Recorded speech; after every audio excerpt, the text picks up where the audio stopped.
अस्सलामु अलैकुम दोस्तों, पेश खिदमत है आज की हॉरर स्टोरी फिर एक रात एपिसोड नंबर 2।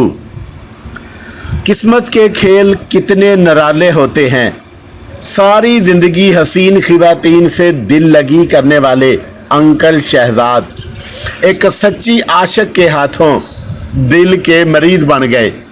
अब क्या किया जाए, जो आशिक एक चुड़ैल थी। एक अरसा तक जिस बीवी के सामने से बचते थे, अचानक उसके आंचल में पनाह मांगने लगे। खैर न जाने ये अजीब पुरअसरार खेल कब तक चलता रहा। अंकल ने नौकरी छोड़ दी, कहीं आना जाना बिल्कुल तर्क कर दिया। पीला जद चेहरा लिए घर के किसी कोने में अकड़ों बैठे थे, थर थर कांपते रहते। पुराने ज़माने की चंद खूबसूरत रवायतों में से एक ये भी है कि घर ज़्यादातर ज़ाती हुआ करते थे। शुक्र हुआ कि अंकल शहजाद का घर भी उनके अब्बा का बनवाया हुआ था। जब अंकल की नौकरी छूट गई या उन्होंने छोड़ दी तो चंद दिनों के बाद घर में खाने के लाले पड़ गए। आखिर उनकी अम्मा जान ने कुछ इजाफा करवाकर ऊपर की मंजिल किराए पर उठा दी। जैसे तैसे गुजारा होने लगा। ज़हरा खाला की ना तो इतनी तालीम थी, ना ही तो इतना एतमाद कि कहीं नौकरी कर लेती। ऊपर से दोनों बच्चियां भी घर के इतने अजीब और घुटे हुए माहौल की वजह से इतनी कम हिम्मत और कम एतमाद निकली कि ठीक से बात तक नहीं कर पाती थी।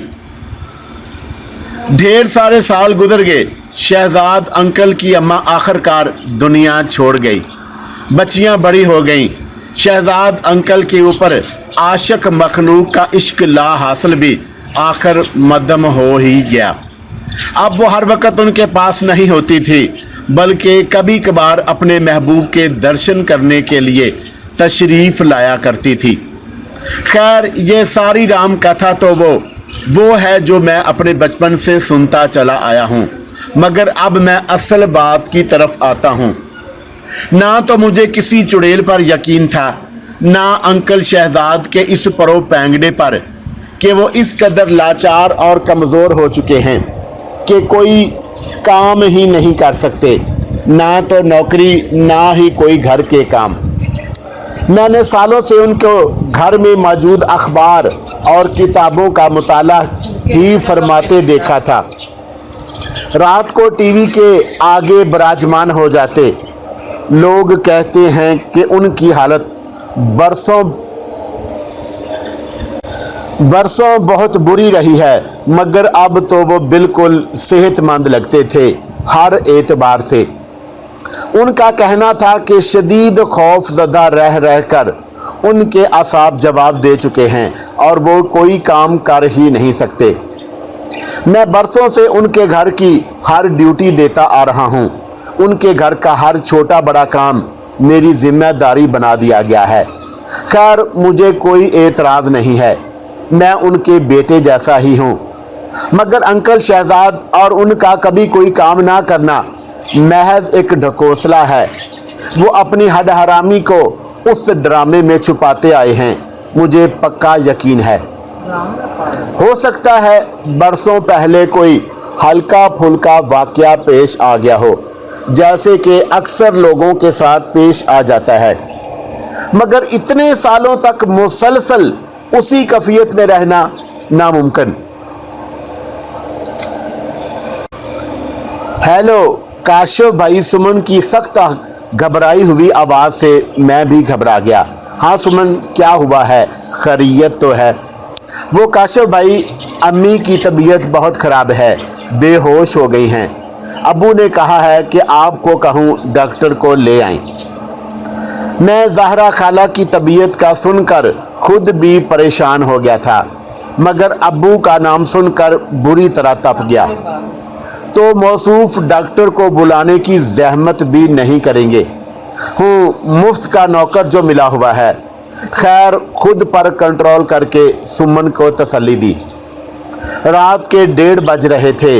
अपने दोस्त और पड़ोसी डॉक्टर नामान को नींद से उठाकर खाला के घर ले गया। शुक्र है खतरे की बात नहीं थी, उनका ब्लड प्रेशर हाई हो गया था। ज़ाहिर है ऐसे शोहर के साथ ज़िंदगी गुजार कर ब्लड प्रेशर तो हाई होता ही था। आज पता नहीं क्यों मुझे अंकल पर हमेशा से ज़्यादा सख्त गुस्सा आ रहा था। बेचारी खाला कितनी कमज़ोर हो गई थी और ऐमन और सुमन डरी सही जर्द रंगत वाली लड़कियां, उनमें तो इतनी भी हिम्मत नहीं थी कि बीमार माँ को डॉक्टर के पास ले जाती, सर पर बाप के मौजूद होते हुए। क्या क्या उम्र होगी इस वक्त अंकल की, मैंने दिल में हिसाब लगाया। 52 या 53 साल। वो बिल्कुल जवान नजर आते थे। बकौल उनके वो दिल के मरीज बन चुके थे, मगर वो अभी भी एक इशारे से किसी को भी दर्द दिल में मुब्तला कर सकते थे। मैंने एक जहरीली निगाह उन पर डाली। उनके सिर्फ चंद बाल सफ़ेद हुए थे, चेहरे पर कोई शिकन नहीं थी।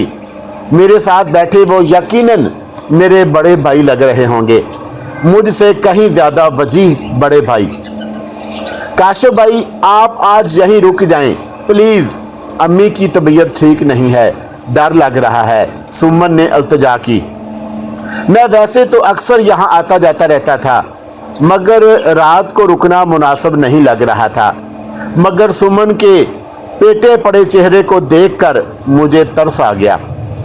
चलो ठीक है, मैं अम्मी को फ़ोन करके बता देता हूँ। सुमन मुतमिन हो गई। मेरा बिस्तर अंकल शहजाद के कमरे में लगा दिया गया। मैंने कोफत महसूस की, मगर सारे दिन का थका हुआ था और उस वक़्त रात के 3 बज रहे थे। मैं लेटते ही सो गया, मगर रात को अचानक मेरी आंख खुल गई, जैसे हवा का तेज़ झोंका मेरे चेहरे से टकरा गया हो। एक अजीब बू महसूस हो रही थी, जैसे जैसे कुछ जल रहा हो। फिर एक आवाज़ कमरे में गूंजने लगी, चर्र चर्र, जैसे कोई झूला झूला रहा हो, जंग आलूद झूला। मैंने उठने की कोशिश की, मगर मेरा जिस्म जैसे पत्थर का बन गया था। झूले की आवाज़ तेज़ होने लगी। मैंने आंखें पूरी खोल दी। कमरे में मध्यम रोशनी फैली हुई थी। उस मलजगी रोशनी में कोई अंदर दाखिल हो गया। सफ़ेद लिबास में, बाल आगे डाले, वो आहिस्ता आहिस्ता अंकल शहजाद की तरफ बढ़ रही थी। मेरा दिल खौफ से फटने लगा। वो अंकल के कदमों में बैठ गई, उनके पैर सहलाने लगी।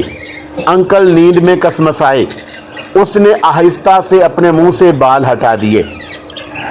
अंकल शहजाद ने सारी ज़िंदगी उसके भयानक चेहरे का जो नक्शा खींचा था, वो तो कुछ भी नहीं था, वो कहीं ज़्यादा मकरू थी।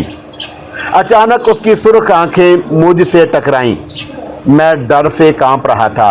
वो मुस्कुराने लगी। फिर मुझ पर नज़रें जमाए हुए उसने अपनी काली स्याह ज़ुबान निकाली और अंकल के कदमों पर रख दी।